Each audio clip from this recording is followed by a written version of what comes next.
Bienvenidos y bienvenidas a un nuevo episodio de Sin Camino a Hollywood. Bueno, aquí estamos otra vez reunidos. Hoy quería yo pues ser como presentarlo. Ya nos conocen los que siguen este podcast, pero pues quería como presentar un poco más a mis compañeros y a quienes están aquí atrás de cámaras. Episodio tras episodio, ¿no? Para que sepan un poco quiénes hacemos esto, ¿no? Entonces, allá está Francisco Amezcua, Paco, Paco es productor, ¿qué más? Ciencias políticas de la UNAM, ¿no? Comunicaciones, Comunicación. Realización. O sea, tú eres UNAM, CCC, todo. Sí. Todo. Egresado del CCC también, Ahora estás en el CCC también de coordinador académico. Sí, de coordinador académico. Okay. De momento, mientras me lo permitan. Y pronto también va a ser el productor de la peli de Paulo. El integrante. Nuestro ex integrante de Sin Camino a Hollywood. Aquí está Viviana Cohen, que es escritora, cuentista, cuéntanos. Socióloga. También vengo de Ciencias Políticas / CCC. De la UNAM, puro chairo. Yo vengo como de... Puro chairo aquí, ¿no? Exacto. Exacto. De la SOGEM también. De la SOGEM, Cuéntanos de tu libro que salió, en el que se incluyeron ahí tu cuento. Estoy ahorita terminando mi primera antología de cuentos. Yo creo que... Sí, aquí la voy a presentar. Listo. Aquí está Francisco Santos Burgoa, Mendoza, que, Tixer es filósofo, guionista, amante de Bukowski también. Eso sí, eso hay que decirlo específicamente porque es importante, ¿no? Sí, claro. Yo creo que sí. Amante de Bukowski. ¿Cómo se dice? Bibliófilo, ¿no? Bibliófilo, sí. Busca cazalibros. Exacto, si quieren libros, ahí está la librería de Tix, Avalon, ahí en la Colonia Roma. ¿Cuál es la dirección? Chihuahua 131, Colonia Roma, en el interior de Galería Garros. Avalon, librería alternativa. O sigan a Tix en Facebook, que ahí también hace sus ofertas de libros que están muy buenos. Yo soy cliente habitual de los libros, los recomiendo mucho. Yo también. Sí, Y yo soy Juan Sebastián Muñoz, yo soy un cinéfilo colombiano, no quiero decir mucho más, ¿no? Guionista, maestro de cine, uno de los mejores. Eso dicen, no sé. Buen escritor. Teórico del montaje. Teórico del montaje. Teórico del montaje. En contra de Pasolini. No, al contrario. Malhumorado. Constantemente malhumorado. Ver a la princesa Leia en su bikini como una especie de... ¡Qué erótico! Y si ves bien la película, es como de cero erótico. Harrison Ford como que quiere entrar en este papel de valentengo y de yo puedo con todo, y en realidad ahorita se ve como un machín. Es un cowboy, ¿no? Es un vaquero. Pero no tiene como ni pies ni cabeza. Todo este asunto de... Vamos a hablarlo, de la princesa Leia claramente a punto de besarse con su hermano en más de 90 escenas. No, pues sí se besan, de hecho. Pues es raro, es raro. No envejeció bien. Como que en una novela de los 70s es como cuando ves El extraño retorno de Diana Salazar y dices, claro, en los 70s era genial, estaba padre, en los 80s estaba genial, pero ahorita es ridículo, pues. Y se ha mantenido viva gracias a estos personajes de la generación X que han insistido en ver más de lo que realmente hay. Que es una historia chafa, ni siquiera llega al Edipo, la escena de Darth Vader me parece ridícula. Canónica y ridícula. Canónica y ridícula. No sé, como que a mí me parece... Y encima ha tenido estas secuelas que le han caído fatal. Siento que les fue mal en la infancia o algo muy raro, ¿no? No, o sea, en mi infancia ya había pasado. Sí, nunca estuve en mi infancia. Yo sí fui totalmente... Sí, esto que dice Juan Sebastián sí es total... Y fíjate que tampoco es que yo haya sido tan clavado, porque estaba muy chiquito, ¿no? En el podcast, en el otro podcast les conté que la primera película que yo vi en mi vida fue El regreso del Jedi, ¿no? O sea, aquí en esta misma calle, ¿no? En el cine Coyoacán, acá atrásito, cuando todavía existía el cine Coyoacán, yo tenía, pues era en el 83, yo tenía 5 años, ¿no? Me acuerdo que mi mamá me tuvo que leer los títulos porque yo no, pues yo no sabía leer a los 5 años. Pero sí recuerdo así que fue lo que me cambió esa película y ese momento me cambió la vida total y completamente, ¿no? O sea, me acuerdo que abrieron la puerta abajo de la pantalla, entró el sol del mediodía porque era una matiné de domingo y dije, no mames, acabo de vivir toda una vida entera y apenas es el mediodía, ¿no? O sea, sí fue pues mi primera experiencia cinematográfica, ¿no? También la última Navidad que pasé con mi papá, o sea, que conviví con él en físico, pues eso, fue esa Navidad, ¿no? Entonces compró el álbum de Star Wars y pues era rarísimo que en los 80s, pues es un álbum de estampitas, pero además tenía esta cosa hermosísima que cada semana comprabas las estampas de la 1 a la 20, de la 20 a la 80 o a la 40, o sea, no era así de que los voy a intercambiar o quién sabe cuál me salga, sino que en el puesto de periódicos te vendían el paquete de estampitas para la siguiente, ¿no? Me acuerdo toda la década de los 80 revisando el TV Notas, viendo a ver qué día se les iba a ocurrir ponerlo en algún canal abierto, porque no tenía yo VHS ni beta, ni comprábamos películas, ni nada, sino yo quería volver a ver las películas o volver a ver El regreso del Jedi, La ¿no? película de Gaspar Noesa de Love. Sí. O sea, que tiene como escenas de Sí sexo hay explícito, sí hay el sexo norteamericano, que no sí está hay sexo real ahí. inspirado y que quiere ser director y que no sé Esto qué. es una buena pregunta. O sea, ¿Qué opinan del sexo explícito en una película que no es pornográfica? no, pero ahí, por ejemplo, pero pues Love no es pornográfica, pero por ejemplo es mucho más vulgar, ¿no? Y mucho más ridícula. O sea, yo creo que Irreversible nunca cae en el ridículo, ¿no? Ni tampoco siento que el tema central sea la A mí violación, me ¿no? O parece. sea, yo creo que la violación realmente es un momento como súper, híjole, ¿no? Yo creo que sí, cuando vi eso yo sí dije, Es una violación ficcionada. o sea, sí, Sí, es una sí, sí. violación ficcionada, Y pero entonces, siento que es una... cuando alguien dice, oye, en guión puedes hacer una violación ficcionada de muchas maneras dramáticas, mejores que poner la cámara y hacer que suceda. Pero creo que más bien ahí lo que yo creo que sí hay como ¿Qué es una el tema? visión, yo creo que sí hay más bien una visión como crítica realmente hacia la violencia, ¿no? O sea, en general. Y también yo creo que como que es interesante cuando tú vas viendo como la relación de cómo Claro. esta pareja se va desenvolviendo en su vida diaria y la misma relación que tiene Alex con el exnovio, ¿no?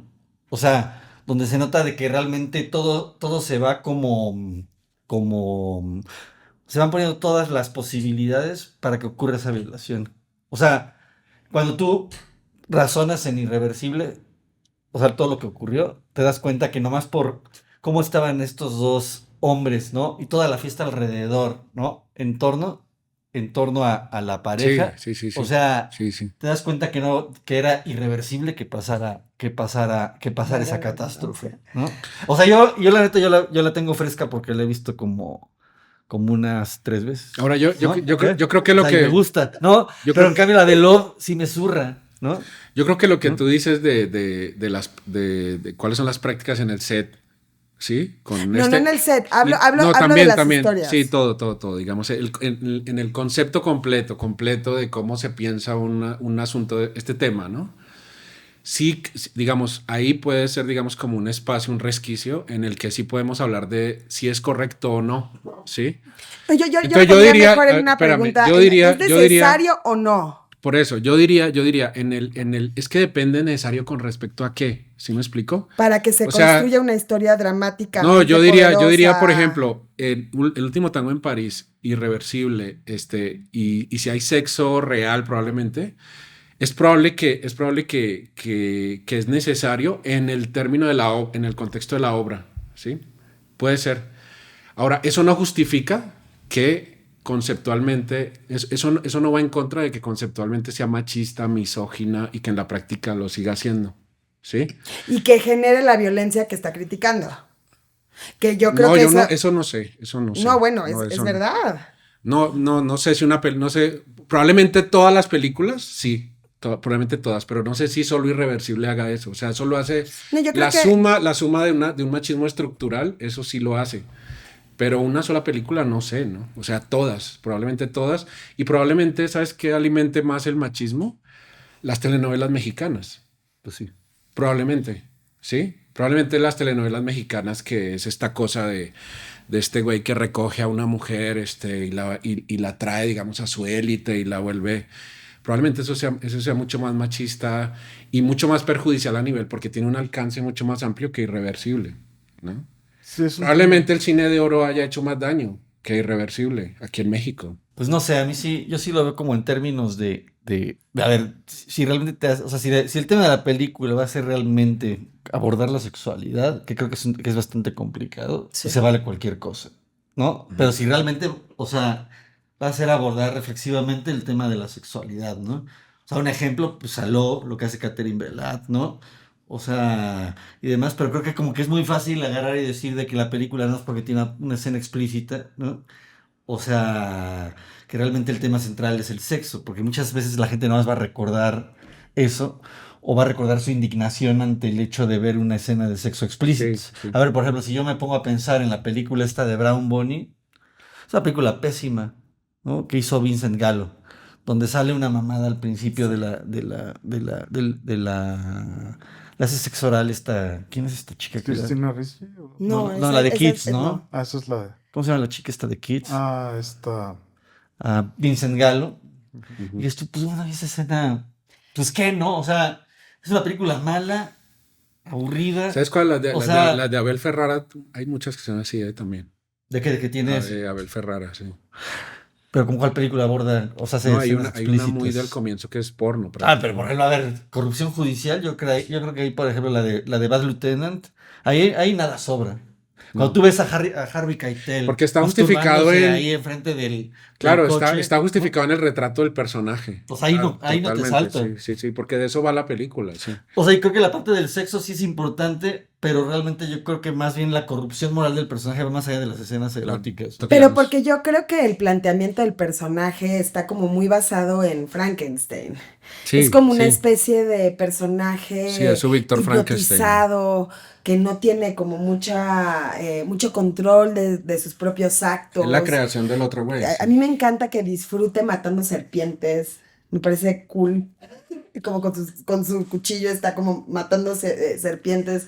Yo creo que es como, o sea, yo no siento que ellos esperaban hacer como un statement profundo de izquierda, de la guerra. Creo que es un statement acerca del síndrome de estrés postraumático así puro, Y de la no- manera más vil y más y sencilla. yo creo que sobre los veteranos, pero más bien reaccionario. O sea, es una denuncia más bien reaccionaria sobre los veteranos, para mí. Sí, en una de las películas hay un discurso donde Rambo justamente le pregunta a su creador, ¿no? Le dice, y Rambo, o sea, lo que es lo que quiere, y él dice que lo que quiere o lo que necesita es que lo quieran, ¿no? O sea, le dice, tú odias a tu país, y dice, no, yo amo a mi país. Sí, no, él es... Lo que quiero es que, que me acepten. es que mi país me acepte, No, es que mi país me quiere. al final de la primera película, lo que le confiesa al otro, yo digo, eso me lo puedo imaginar tranquilamente en un meeting de Trump que dicen eso, güey. O sea, me cuesta trabajo decirlo, pero sí hay como una admiración de closet que le tengo. Lo veo y digo, este tonto. Claro. ¿Por qué de Este- closet? No, pues, es que lo veo como persona y digo, es que este güey se ganó un Oscar por haber escrito Rocky, ¿no? Hizo una franquicia tremenda con Rocky, hizo una franquicia tremenda con Rambo, hizo ahora esto de los Expendables, ¿no? Y pues la verdad es que ha metido un montón de goles, o sea, como escritor, como director y como actor, Sí, sí. ¿no? Y yo lo veo y... Sí, es talentoso. Para mí es una peli muy, muy ochentera. O sea, muy clavada de los años 80 y eso, y lo digo, lo digo positivamente, ¿no? O sea, sí se me hace que es como un registro de la visión gringa de los 80 muy, muy clavado. Y como peli de ciencia ficción me parece muy buena. O sea, es un... Bueno, a mí de hecho a mí me gusta mucho que ahí todavía, digamos, ya estaba como este auge, precisamente, justo ese auge tecnológico así muy acelerado. Eh, pero me gusta mucho, hay muchas escenas de la primera que me parecen muy buenas, que todavía se siente como esta ciencia ficción muy pura. Y eso se me hace, ¿no? Como este escenario es muy raro porque aparentemente, normalmente la ciencia ficción siempre se ubica como en la distopía, pero aquí son los años 80, ¿no? O sea, es como la distopía son los años 80, ¿no? Como este desmadre, como estas calles oscuras, que bueno, tiene un poco que ver como lo que hizo como el nuevo Hollywood después de Taxi Driver, empezó a mostrar como estas ciudades que no eran para nada idealizadas, sino como todas las ciudades consumidas por la droga, por el crimen en las calles, todo eso. Y eso en los 80 se multiplicó muchas veces, ¿no? Entonces está eso. Y me gustan mucho muchas escenas desde el punto de vista casi que artesanal. O sea, Terminator reparándose, cosiéndose, cambiándose el ojo, que luego se nota que es un muñeco cuando este güey se está... Sí, un domi No, totalmente. sí. Pero eso se me hace bonito, ¿no? O sea, se me hace padre. Y este güey tiene mucho ese espíritu, James Cameron, en el sentido que está padre. Ahora, y sí, sí, como película se me hace muy padre. Eh, yo me quedé pensando, ahorita que la volví a ver otra vez para esta plática, me quedé pensando mucho en un poco volviendo a esa época y un poco viendo cuál era un poco la política de los gringos en general, ¿no? En ese momento, ¿no? Como tan corporativa, hipercapitalista, ya rematando la Guerra Fría, digamos, todo eso. Eh, Me vino a la mente, va a ser raro, pero me vino a la mente la peli de Chris Merkel, la de Sans Soleil, la de, que decir que se va a Tokio. Entonces tú ves Tokio para que es más o menos por esa época. Y yo no sé, no, digamos, no es una cosa que yo haya comprobado, pero me quedó sonando que en esa época Japón se está volviendo en un competidor muy cabrón de los gringos en términos de tecnología y Japón tuvo un crecimiento, pero cabrón, en esa época, ¿no? Yo no sé si mucho de este tema con la tecnología en esa época, en ese contexto en específico, haya tenido que ver con ese miedo de esa competencia de Japón que está invadiendo a Estados Unidos. Pero efectivamente es un tema de siempre en la ciencia ficción y sobre todo los gringos, este temor con la inteligencia artificial, que bueno, eso ahorita pues es un tema que es muy latente, ¿no? En este momento, ¿no? Eh, y bueno, hay un montón de cosas hay toda una mitología que está detrás de la película, ¿no? Que bien sabemos, que está Sarah Connor es como esta figura, es la madre creadora, ¿no? Es casi como la virgen, ¿no? Digamos, en ese contexto de esa mitología, ¿no? Pero y pues casi que este güey tiene que viajar en el tiempo para darle un hijo, ¿no? Casi para hacer que tenga el hijo que va a parir a la revolución. Como que tiene que llegar este güey también llega a llenar ese vacío, ¿no? También sí, eso está planteado. Pero yo creo que también como toda esta cuestión del tiempo libre, rápidamente, Nunca vamos así, a acabar. del tiempo libre, está esta cuestión de que, a ver, ¿no? Tú tienes esta inteligencia artificial, ¿no? Y te dicen, optimizas tu tiempo para tener tiempo libre, ¿no? Pero el tiempo libre lo quieres justamente para no pensar en la muerte. Uf, está chido eso. Pues sí, para distraerte, ¿no? Para O sea, distraerte de lo existencial. O sea, pero es como decir, bueno, pues, ¿qué va a pasar cuando de repente tengas tanto tiempo libre? Yo siempre Tintán, Claro. ¿no? O Sí. sea, en general, y también me tuve la fortuna de vivir un rato en España, y también los españoles y la banda que sabía y que había visto cine, también Tintán siempre, ¿no? Porque era un mejor improvisador, tuvo muchas malas películas o medianas, pero las buenas son muy buenas, ¿no?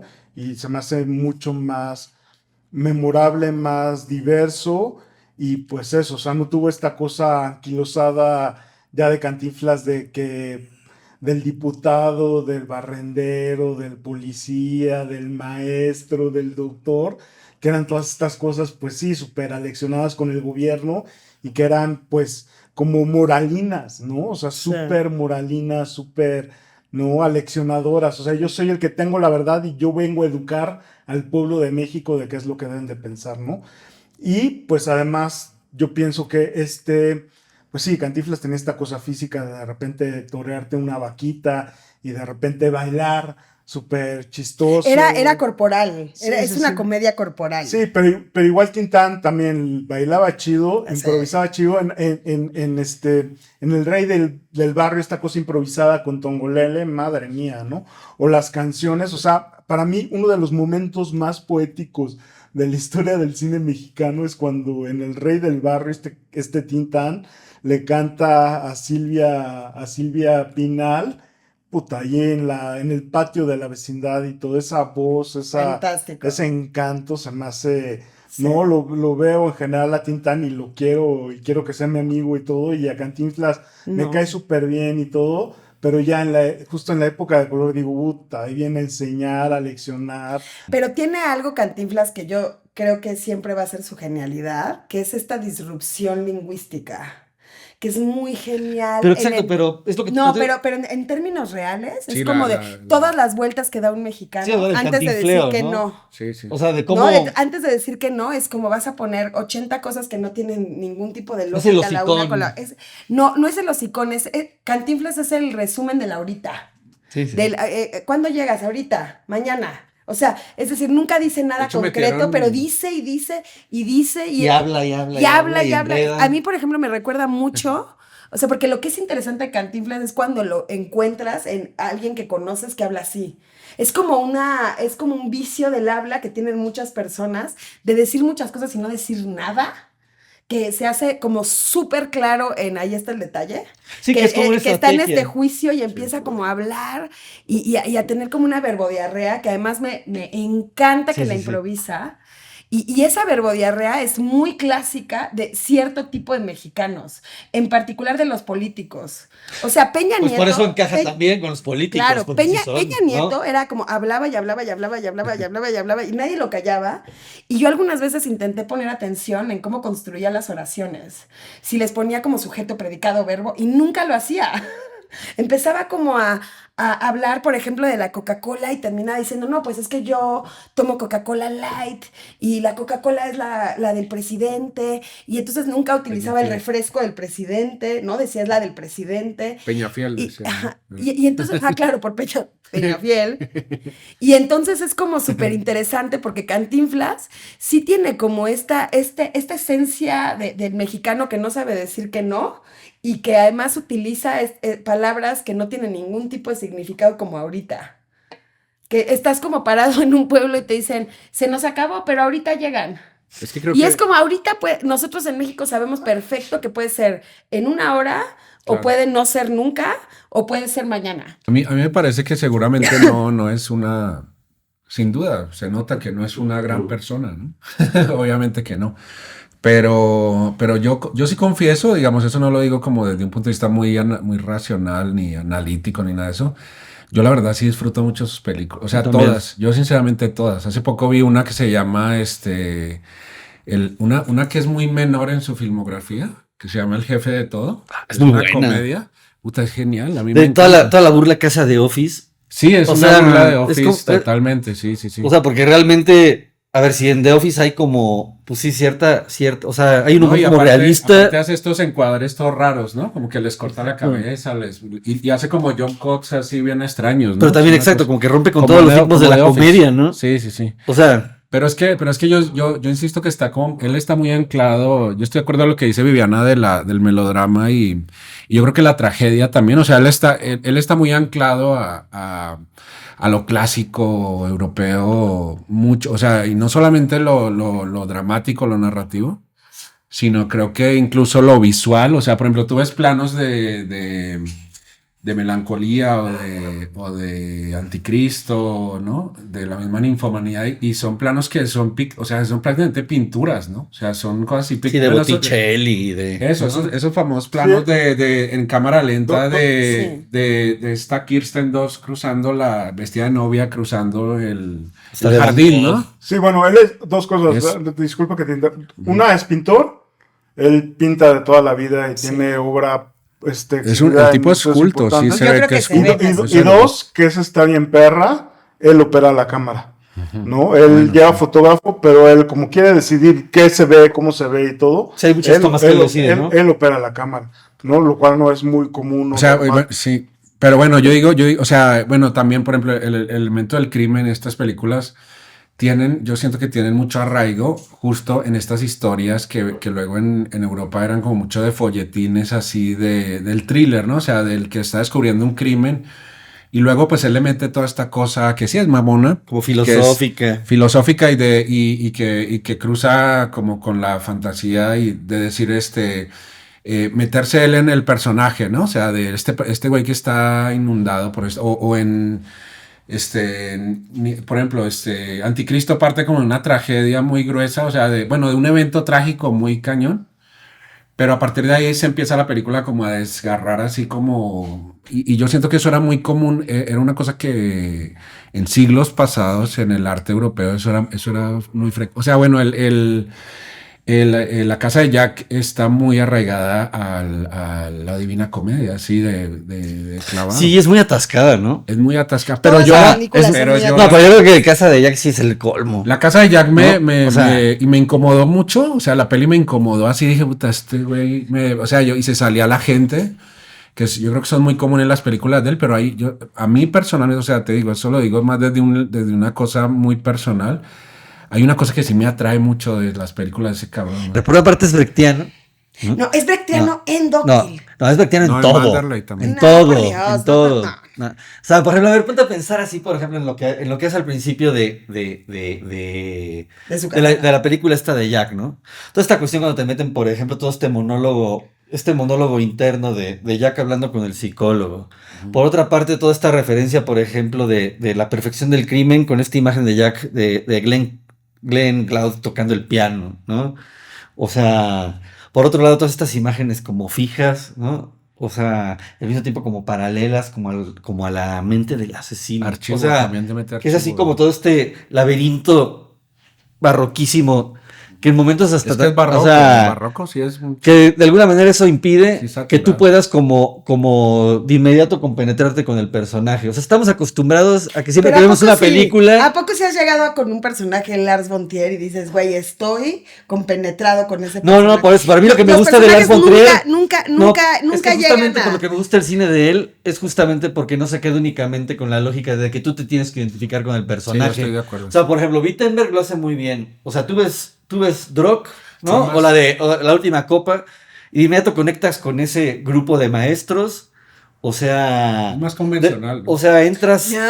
No. No es convencional. No. O sea, y tiene todo lo del dogma, pero sí tiene como esta cuestión como naturalista que yo creo que justamente Lars von Trier no lo tiene. O sea, Lars Sí, von Trier a lo mejor sí puede ser un fundador del dogma y puede tener como sí tuvo un diálogo con esto, pero lo interesante es cómo lo mezcla con su Es barroquismo. que basta con que ¿no? comparen los dos, el dogma de cada uno. O sea, y si Son te la das diferencia.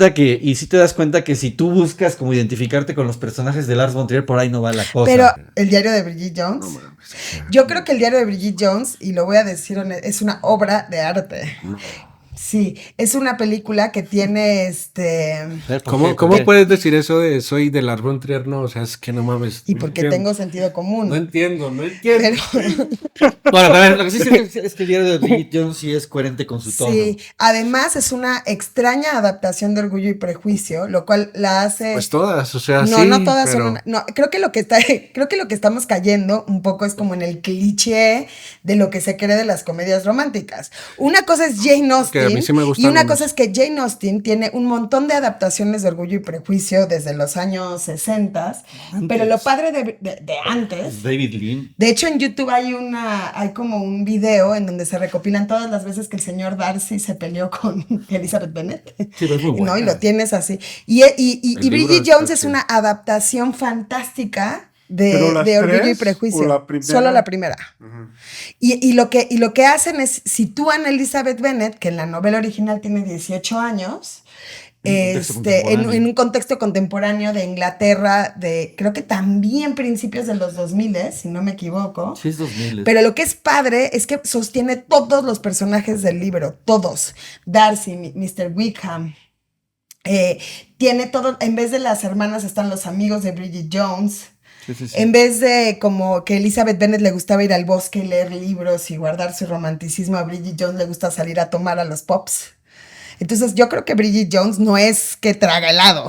Es como sacaron una película de una mujer pasada de peso que habla mucho de la mujer contemporánea inglesa de principios de siglo, lo cual nos lleva a que las comedias románticas tienen muchas posibilidades buenas, han habido muy buenas. Quiero hablar sobre el género.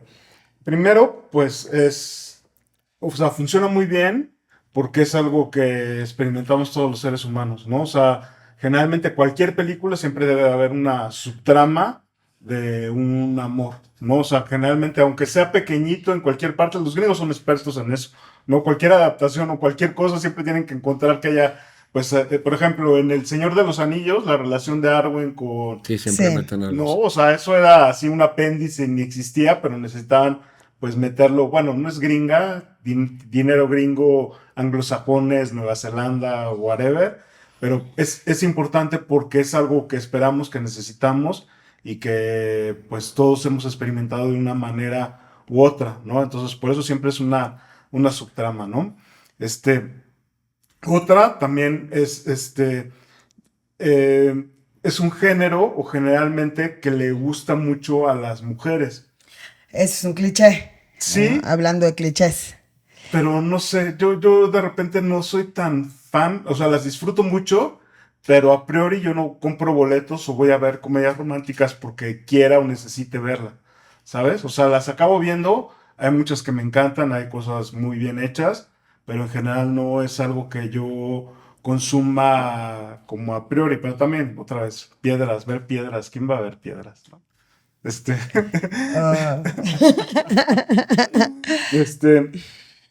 Y pues sí creo que, pues, y también creo que ha habido como épocas, ¿no? O sea, de la chica que va a representar durante esta época la comedia romántica, ¿no? En algún momento fue esta Meg Ryan, hasta que le desgraciaron la cara. Durante una época fue Julia Roberts. En algún momento fue Anne Hathaway. También esta chica Catherine. ¿Zeta Jones? No. La de. La esta de embarazada. La que sale en Grey's Anatomy. Ligeramente embarazada, también tuvo como su época hasta que se peleó con medio mundo. Y como que ha habido, pues históricamente, como la chica Sí. que representa a la comedia romántica, ¿no? Y bueno, pues igual que cualquier género, que cualquier cosa, pues hay para aventar al cielo y pues las disfruto, pero de repente pues ya hay momentos en los que me da hueva, sobre todo las que son medianas o malas. Para ti, ¿qué significaba el muro, no? O sea, en Sí. un principio, o sea, a lo mejor cuando lo viste, ¿no? O sea, antes de que pasara todo esto del muro y demás, ¿para ti qué era el muro? No, sí, o sea, es que sí, tal cual un poco como lo han platicado, todo sí va cambiando la percepción que uno tiene porque uno va tomando conciencia de cosas, ¿no? Pero sí, yo creo que de entrada siempre se tiene la sensación de que hay un encierro, ¿no? De que él está como, Que él se aísla, ¿no? de que está cercado por algo, ¿no? O sea, de que está completamente limitado, ¿no? Y de alguna manera como, por ejemplo, la sensación, tú como niño puedes entender, por ejemplo, la escena del maestro que se burla de sus poemas delante de todos y que luego muestran la vida del maestro que su su esposa le pega, se lo ¿no? está chingando, ¿no? Entonces, pero la escena de la escuela, de repente, o sea, si tú la ves en ese momento que estás en la escuela, de repente como que dices, para mí sí fue como una de las primeras veces que me cuestioné como esa lógica, ¿no? Como esa relación de decir, pero ¿por qué, no? De preguntarse por qué. O sea, ¿por qué esta estructura de que se tiene que armar de esa forma, O ¿no? porque nos quieren hacer iguales, ¿no? Y yo creo, exacto, y yo creo que sí está pensado como en generar una atmósfera en torno al personaje de encierro, como de estar atrapado. Y a medida que vas avanzando, te das cuenta de que en lo que está atrapado es en una construcción social gigantesca, ¿no? O sea, que tiene que ver con su mamá, lo que hizo Viviana del juicio, ¿no? O sea, en el juicio se se desglosa todo, ¿no? Entonces No, dices, pero eso es del final, porque realmente cuando hacen el muro, pues realmente él hace el muro, ¿no? O sea, él hace el muro para protegerse, ¿no? Sí, O sea, es lo que ahora es lo más se interesante, entiende, ¿no? ¿no? Primero lo que va pasando es que él hace un muro para ser él mismo, ¿no? O sea, pero ahí, para o sea, protegerse, yo digo ¿no? que pasan así como en un juicio, ponen en la silla, que por cierto el juez es un culo, ¿no? Así gigante, ¿no? Y ponen ahí en la silla, ponen va pasando la mamá, va pasando la esposa, va pasando el maestro y todo el mundo habla mierdas de él. Y entonces es como claramente como figuras muy emblemáticas como institucionales, ¿no? Como decir, las relaciones de pareja, estás atravesado por tu relación con esta mujer, por tu relación, por lo que te hizo tu mamá, por lo que te hicieron en la escuela, ¿no? Y hay momentos bueno, las letras de las rolas son muy distintas, ¿no? O sea, hay una parte hay una que me gusta mucho que él empieza como a enlistar supuestamente lo que tiene en este mundo boyante de una superestrella, ¿no? Entonces dice, tengo cigarros y tengo no sé qué, y entonces empieza a decir, tengo tele, tengo cigarros, tengo el peine de no sé qué y tal cosa, y como colecciono, pero no sirve de nada, ¿no? Eso es un vacío completo, ¿no? Pero siento que la película, claro, sí genera como o sea, desde niño yo sí percibí, obviamente tú no elaboras todo eso cuando la ves por primera vez, pero sí sientes esa cosa como de este güey asfixiado completamente. Yo siento que la película sí es muy eficiente en eso de generar esa sensación de un güey que está ahogado por una cosa que casi que no puede ni definir, ¿no? O sea, como que él no puede trazar qué es lo que lo ahoga, ¿no?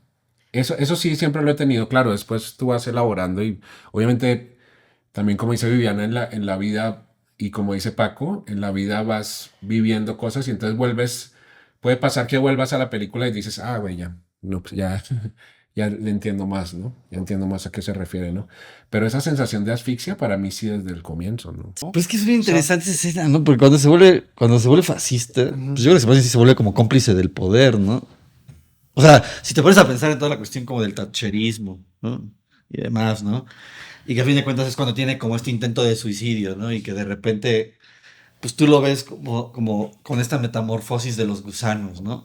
O sea, que se lo están como comiendo, que él está como bajo el efecto de las drogas, ¿no? Y de repente ya es otra persona, ¿no? Y de repente dice, ok, como sobreviví, pues ahora sí estoy como, ¿no? Es que en una O historia, sea, en una historia lineal es tiene como todo bien, el sentido, ¿no? o sea, es como bien interesante, como si lo ves como desde la perspectiva de cómo el personaje de haber sido como una figura totalmente aislada y, ¿no? Y a fin de cuentas en contra del sistema, pues de repente dice, pues bueno, ¿no? O sea, ahora voy a ser parte de este sistema y lo voy a destruir desde el fascismo, ¿no? O Sí, sea, sí, sí. Es o sea, que y cómo, y hay- cómo hay- utiliza la misma música como un poder, pero- pues, Dado que soy la persona menos popular del canal, evidentemente, muero de ganas de hablar. En primer lugar, yo diría que Jodorowsky es el traje del emperador. Es como delusional. Y todo lo que hay alrededor de él es como una gran alucinación colectiva que ni siquiera llega a secta. Lo cual hubiera estado bien, porque me hubiera parecido un final súper digno para la cantidad de locuras que están diciendo. O sea, es decir, es un cineasta increíblemente mediocre. O sea, ni siquiera, ahora que tuve que rever, desafortunadamente para mí, La Santa Sangre y El Topo, me parece que el gran problema es que es un tipo que esencialmente no está estudiado, nunca llega a la profundidad de absolutamente nada, plantea como filosofías, como cuando lees los libros de filosofía para domis, ¿no? Como el clásico güey que necesitó leer en un manual el Ramayana porque no lo agarró. Y entonces es como es como la oda a mostrar las costuras en las películas. Están profundamente mal editadas, no tienen buenos diálogos, las actuaciones están como 6 puntos arriba de donde deberían de estar.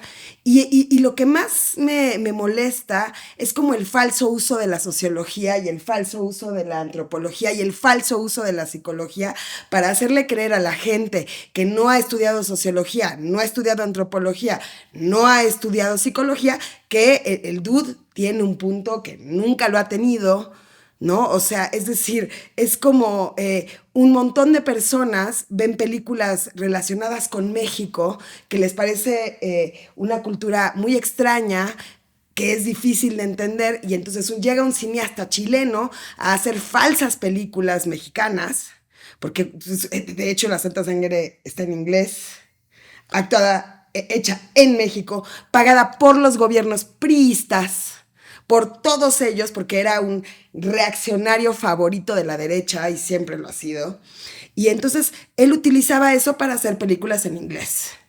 Y entonces tú empiezas a ver, por ejemplo, la Santa Sangre y te encuentras con que él quiere hablar como más o menos de 500 cosas a la vez, sin llegar a absolutamente nada. O sea, no, sus personajes nunca encuentran una redención porque no existen. Me parece escandaloso el uso de sus hijos a diestra y siniestra. Me parece escandaloso que hay una persona que crea que puede producir, hacer la música, actuar, hacer el guión y pensar que eso sucede porque él es un genio que entiende mucho mejor las disciplinas que las personas que han estado estudiándolas hace un siglo. Y después está, como bien dije, el tema filosófico, que es lamentable, porque no llega a nada. Su visión en la Santa Sangre de las sectas y de los templos y de cómo va funcionando la Iglesia Católica con todos estos pequeños cultos termina en la tercera escena. No hay una intención que vaya más allá. No es como cuando lees, por ejemplo, a Germán Hessen Damián, que tienes esta primera experiencia iniciática, fantástica al arte, a la profundidad de los personajes. No, aquí no hay nada. Aquí lo que hay es un montón de escenas en donde se explotan los elementos a propósito para generar estímulos en el público, casi siempre estímulos de rechazo, para que algunos despistados piensen que poner las escenas así, hacer los personajes así, es decir, en contra del capitalismo, cosa que no es verdad, porque en el caso de México y en su experiencia mexicana estuvo completamente financiado por el PRI. Escribía para el Heraldo de México, que es el periódico de extrema derecha de México. En Dune intentó meter a Dalí, que es como ideológicamente deleznable y cuyos cuadros también tendríamos que sentarnos a hablarlo, ¿sabes? El güey pensó que podía hacer una obra de arte y no hizo nada. Lo único que hay de Dune es como la película perfecta que nunca se hizo, porque no tiene para nada la disciplina para sacar una obra de arte así. Y después, me parece muy raro que a ninguno de ustedes les haya parecido por lo menos dudoso que después de hacer películas se haya ido a hacer un culto. Es como, nadie lo va a decir, ever. Es como, güey, claramente la psicomagia es su intento narcisista de generar dinero a través de un culto, porque Jodorowsky es profundamente rico. Y es profundamente rico porque juega con la filosofía de la meritocracia, que es como la base del capitalismo, es la fucking meritocracia, es como la vida te sucede porque así lo decide la suerte. Y por cierto, si quieren ver cosas de Jodorowsky en YouTube, hay muchas lecturas de tarot, lo cual no lo pone en un lugar muy diferente a Walter Mercado.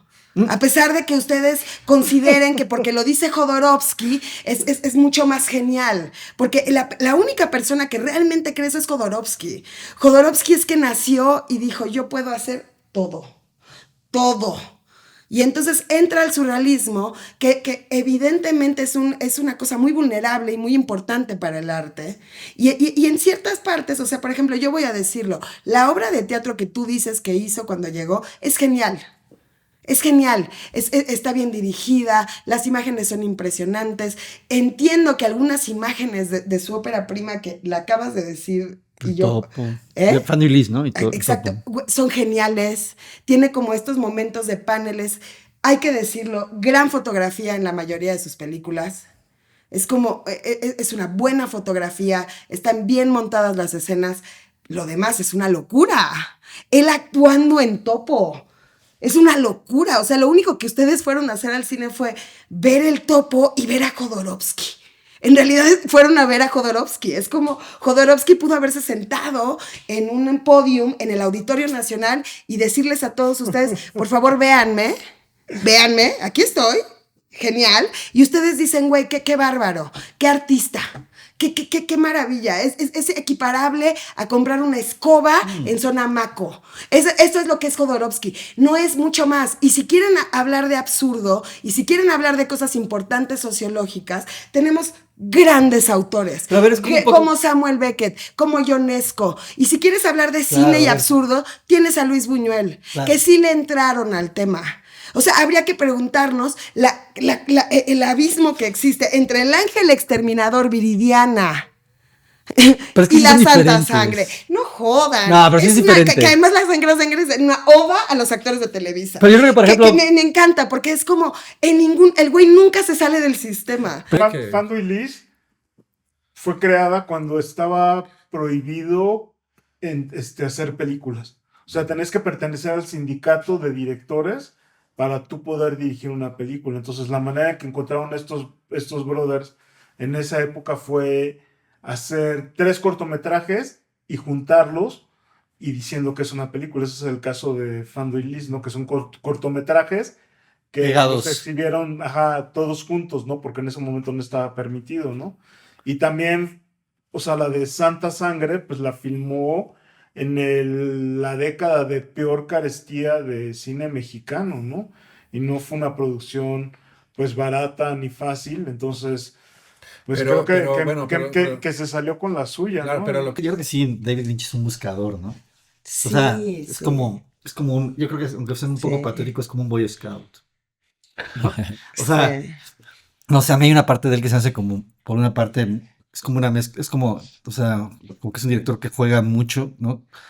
O sea, que puede ser a veces como extremadamente inocente, pero también pues muy siniestro, ¿no? O sea, y eso como que lo puedes ver como mucho en sus entrevistas, o sea, cuando de repente le empiezan a preguntar cosas sobre su cine. O sea, como que no, como tiene como pues como esta sencillez, ¿no? De repente, pues, o sea, como comentar que pues, o sea, de diferir en lo que la gente interpreta de sus películas, pero no es como arrogante ni es mamón, ¿no? Y además es como todas sus películas tienen una ausencia de pretensión. Son lo que son. No, yo me recuerdo haber estado en la fila de la Cineteca para Mulholland Drive en algún momento. Y me acuerdo que estaba como detrás de 2 güeyes, ¿no? Que estaban hablando y decían, yo no entiendo por qué hay tanta fila para ver Mulholland Drive si el 99% de las personas que están en esta fila no entienden la profundidad de David Lynch, ¿no? Y yo pensaba, es que yo no creo que a él le interese que lo entiendas, como a Matisse no le interesa que entres como en toda la racionalidad de sus cuadros. Creo que ahí sí estamos enfrentándonos a un autor. Pero es que quiere hacer como su statement. Pero yo creo que justamente tiene que ver con el hecho de que David Lynch, antes que un cineasta, es un artista visual, o sea, es un pintor. O sea, cuando él cuenta de por qué hace Eraserhead, ¿no? O por qué hace el corto del abecedario, es porque, o sea, él hace un cuadro y dice, no, es que este cuadro se tiene que mover. Es que, fíjate, bueno, yo no sé, tal vez no estoy tan de acuerdo en que para mí sí es muy cineasta. O sea, es que es como... Sí creo que, por ejemplo, en Los Highways, sí siento, por ejemplo, que hace unos movimientos de cámara con grúa y todo eso que son así como muy particulares. Y hay una cosa que tiene muy particular que es como el registro del registro, ¿no? Como en esta película específicamente como el video, ¿no? Como el registro del video, que por esa época pues estaba muy en auge, ¿no? Estaba como en una cima a mediados de los 90, así muy clavada, ¿no? Yo no podría, o sea, sí, bueno, sí creo que Mulholland Drive es una peli como muy, muy especial porque sí creo que llegó en un momento muy, como en el cambio de siglo, digamos que hubo como, yo tengo la sensación que hubo como una especie cuando se abre como el panorama del nuevo siglo, ¿no? Siento que había como una especie de incertidumbre y esa peli, a mí por lo menos sí me pasó que de repente sentí como que esa peli traducía mucho como de la sensación colectiva en buena medida, ¿no? Pero creo que sí hay muchas cosas que las logra, por ejemplo, porque Ya en términos cinematográficos, como que por ejemplo tiene una tendencia como a ciertos planos cerrados como close-up inserts, a cortes de edición que son como muy inquietantes, ¿no? Por ejemplo, en Los Highway, cuando se mira con ella, ¿no? La pareja, ¿no? Se miran y de repente, primero Rosanna Arquette con Bill Pullman y luego con el otro güey, ¿no? Como el, el, hay unos cortes que pareciera que te estuviera señalando una cosa que al final no sucede, pero que te inquieta, como que dices, ¿qué está pasando, no? Y hay una cosa que tiene con los espacios que está muy cabrón, ¿no? Y por ejemplo, desde Eraserhead hace esas cosas como de meterse allá muy de fondo, como en la materia de, o sea, los planos que le hace al bebé, ¿no? O el Sí, sí, rallador, sí. ¿no? Meterse entre la boca, el dios que está moviendo las palancas, que de repente se vaya sobre encima de él, ¿no? Entonces como que encuentra luego como en el insert y en los planos cerrados, luego encuentra como una cosa abstracta que de repente también como que es muy penetrante, ¿no? Hay una cosa que, eso eso que dices que es bien interesante que dice David Lynch en una de sus entrevistas, Mm. que justamente señala de que para él es súper importante toda la cuestión como de las texturas, ¿no? Sí, O sea, como de eso. hacer como ciertos planos que aparentemente no tienen nada que ver, pero que él lo ve como lo que son como las texturas del óleo en la pintura, ¿no? De Ujú. clavarte como en esa parte y de repente como, Y hay una, bueno, como y hay, afectarte por ese lado, ¿no? Por esos planos que exacto. no, que pues a lo mejor serían como más cercanos a una lógica onírica Sí, o sí, o exacto, simplemente sí. como de provocar una emoción. Ujú. O sea, y yo creo que es de las cosas como más particulares de su Hay cine, una cosa ¿no? con el ritmo sí que es muy importante, ¿no? Porque es como Y también con el sonido, es eso. a veces de repente, sí, el sonido, sí, como dice Paco, sí es muy importante, ¿no? Hay una cosa que hace que es como, de repente te mete como en un ritmo muy lento, como pareciera que estuvieras entrando como en una densidad distinta, y la cámara se mueve así como muy lento y medio flota y todo eso, y de repente tú sientes como que, pero de repente no es como decir Tarkovsky si te hace un plano muy contemplativo, todo eso, sino que este güey de repente tú estás como, hay como bueno, a mí me pasa, ¿no? No sé, obviamente, seguramente no le pasa a todos, ¿no? Pero es como una especie para mí es como una especie de hipnosis que te mete ahí, de repente tú estás así como, porque como tiene mucha tendencia, por ejemplo, hay muchas pelis que parten como del thriller o del cine negro, del film noir. Entonces, como que partes de ahí y tú, como en esa tarea de descifrar el género, o sea, de decir, como entender, siempre estás como como parte de esa es como su plataforma de lanzamiento, luego estás como tratando de comprender qué está pasando porque parecía que eso era una trama que tienes que descifrar, pero cuando te das cuenta ya ni te importa, ¿no? Ya después es como a mí me pasa muy frecuentemente eso, ¿no? Como que después ya dices, pues no, no, no, al final no entendí bien qué pasó, pero me la pasé, o sea, me da vueltas en la cabeza, ¿no? Es como una...